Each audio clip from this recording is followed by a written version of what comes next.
ఒక మనిషిగా నీ దగ్గర ఎంత డబ్బు ఉంటే అంత విలువ అని డబ్బు చెప్తుంది. ఒక మనిషిగా నీ దగ్గర ఏమీ లేకపోయినా నీతో నువ్వుంటే నీకంటూ ఏమీ అవసరం లేదు అని ఆధ్యాత్మికం చెప్తుంది. డబ్బుకు ఆధ్యాత్మికానికి ఉన్న వ్యత్యాసం ఇదే.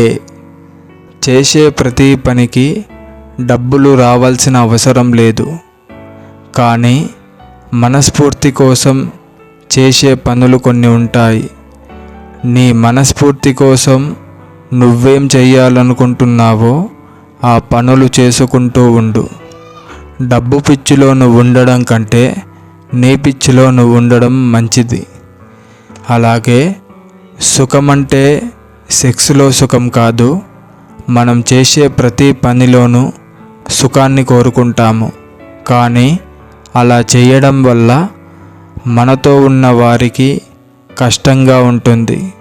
అలా కాకుండా చేసే ప్రతి పనిని ఇష్టపడి మనతో ఉన్న వారిని కష్టపెట్టకుండా సుఖంగా సునాయాసనంగా ఆ పనిని చేసుకుంటూ పోవడమే. అది ఎంత కష్టమైన పనైనా అలా చేస్తూ పోతే అందరి జీవితం చెట్టుకు కాసిన ఫలాలలాగా ఫలవంతమవుతుంది. చెట్టుకు పూసిన పువ్వులా ఆ పువ్వు వికసించి పరిమళిస్తుంది.